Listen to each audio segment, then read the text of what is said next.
शोभा सुबह सुबह अपने कमरे से बाहर निकली तो वह पूजा करने लग गई। उसकी सासू माँ उसका कमरा चेक करने चली गई और बाहर आई तो बोलने लग गई। जब कमरे से बाहर आ ही गई थी तो पंखा तो बंद कर देना चाहिए था, यूं ही फालतू में चल रहा है। और पंखा बंद कर दिया और दरवाज़ा बंद करके किचन में चली गई और शोभा की आंखें भर आई। जल्दी से पूजा ख़त्म की और दौड़कर अपने कमरे में गई और 4 महीने के बेटे को गोद में उठाकर बाहर ले आई और किचन में गई और सासू माँ से बोली, माँ जी, कान्हा सो रहा था तभी पंखा चलता छोड़कर आई थी, तो बोल देना चाहिए था, या फिर बात करने से तुम्हारी अकड़ काम हो जाती। वैसे भी अपने आप में ही रहती हो, कभी बात भी नहीं करती। मैंने सोचा कि यूं ही पंखा चलता छोड़ दिया। बिजली का बिल इतना आता है कि खर्चे की परवाह ही नहीं। अगर कान्हा सो रहा था तो उसे उसके दादा के कमरे में ले जाकर डाल दे। यह नहीं सोचती कि खर्चे बढ़ रहे हैं, कि कहीं से कोई बचत कर लेगी तो शान कम नहीं हो जाएगी। वह अपने बेटे को लेकर उसके दादाजी के कमरे की ओर बढ़ी, जहाँ वे दरवाजे पर खड़े थे। उन्होंने अपनी बहू के चेहरे की तरफ देखा। उसकी आंखें आंसुओं से भरी हुई थी और चेहरा नीचे करके बोली, पापा जी, इसे आपके कमरे में सुलाना है। वे हूँ कह के बाहर आ गए और शोभा कान्हा को उसके दादाजी के कमरे में सुलाने चली गई और शोभा के ससुर जी अपनी पत्नी रमा के पास किचन में आ गए और बोले, रमा, तुम बहू के साथ अच्छे से पेश नहीं आ सकती क्या? इसमें बहू की क्या गलती है? तो क्या हमारे बेटे की गलती है? जब से ब्याह कराई है हमारे बेटे की नौकरी का ठिकाना ही नहीं रहा। 1.5 साल हुआ है शादी को और 2 जगह नौकरी बदल चुका है। एक मैं थी कि आप प्राइवेट नौकरी करते थे और मेरे आते ही आपको सरकारी नौकरी मिल गई। इसे कहते हैं किस्मत। और एक बहू को देखो। बस करो रमा, बहू सुन लेगी तो क्या सोचेगी। आप चुप रहिए और जाकर अपने पोते के पास बैठिए और मुझे मेरा काम करने दीजिए। शोभा किचन में आकर अपनी सासू माँ से बोली, माँ जी, आप मुन्ने को देख लीजिए, नाश्ता मैं बना लेती हूँ। ठीक है, बना लो। मुफ्त की रोटियाँ तोड़ने से अच्छा है कि कुछ करके खा लो।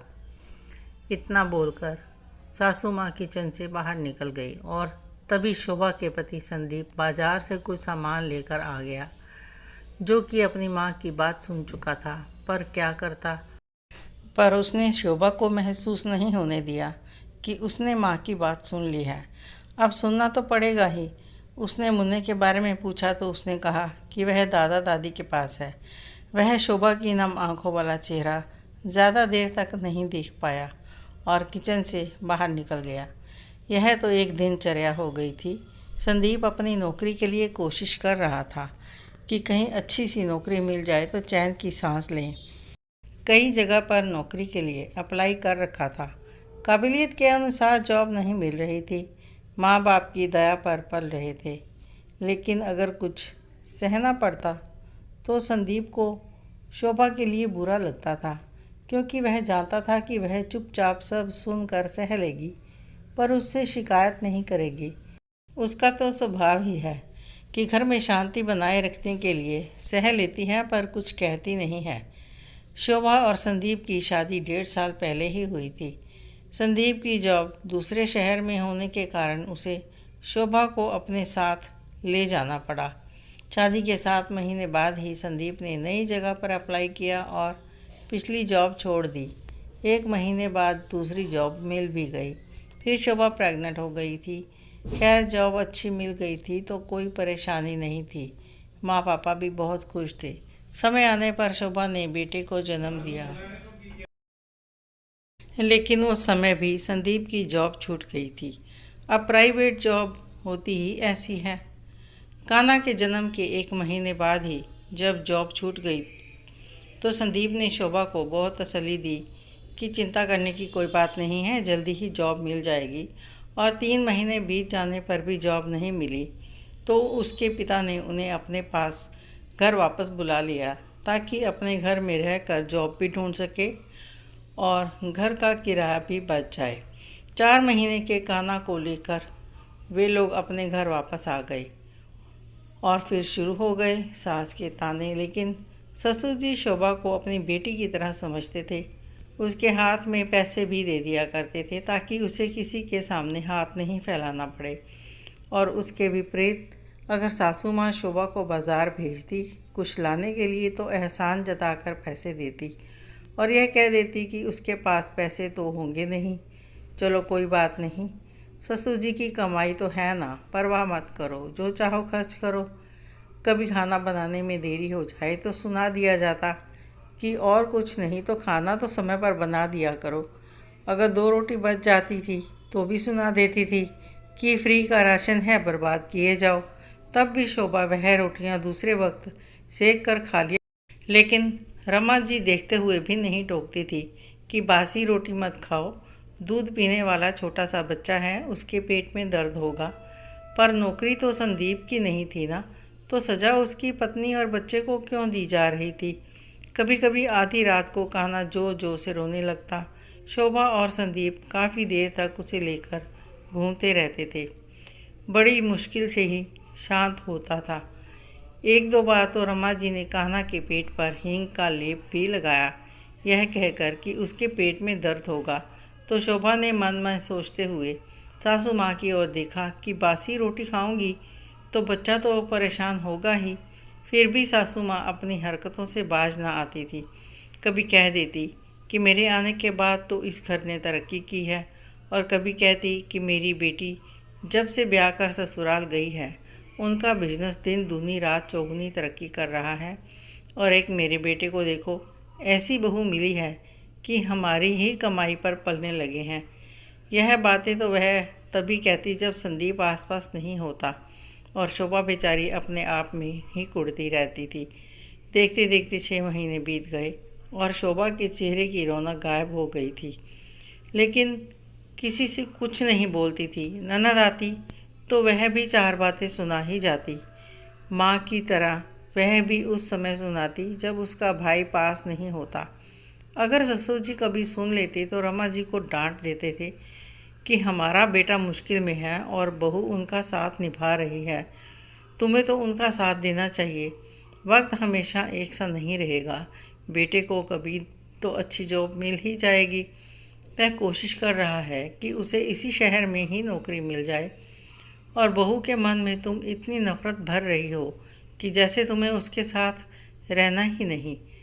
उस पर अपनी बेटी को भी बोलने से नहीं रोकती हो। आखिर बहू के साथ तो हमें पूरी ज़िंदगी गुजारनी है, क्या उसके मन में तुम्हारे लिए इज्जत रह जाएगी? मत दिया करो ताने। कहते हैं कि समय सदा एक सा नहीं रहता। संदीप को आखिर जॉब मिल ही गई। उसे इस बार नौकरी अपने ही शहर में मिल गई थी। अब कहीं जाने की ज़रूरत भी नहीं थी। लेकिन उस घर में उसका मन नहीं करता था रहने के लिए। उसने अपने पति से कहा भी किसी दूसरे शहर में जॉब कर ले, तो संदीप ने समझाया कि परिवार के साथ रहने के लिए ही उसने इतना इंतज़ार किया। मैं सब जानता हूँ कि तुम बहुत कुछ झेल चुकी हो, पर अब मैं तुम्हारी ढाल बनकर खड़ा रहूँगा। अब कोई भी तुम्हें कुछ भी नहीं कह सकता, और अब तुम्हें कुछ सहने की भी ज़रूरत नहीं होगी। और फिर भी तुम्हारा मन नहीं लगता तो फिर मैं ट्रांसफ़र ले लूँगा। मैं जानता हूँ कि इन 6 महीनों में बहुत सहा है तुमने।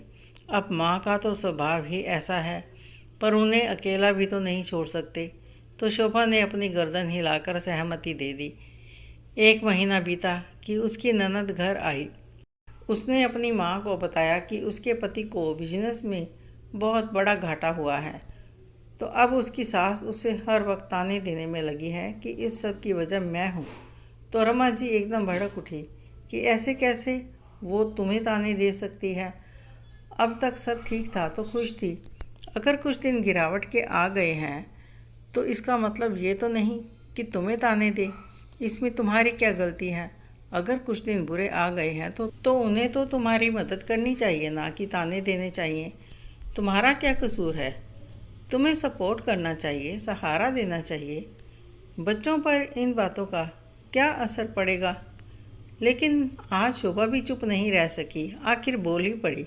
वाह मम्मी जी, आप तो बड़ी भावुक हैं। मुझे तो पता ही नहीं था।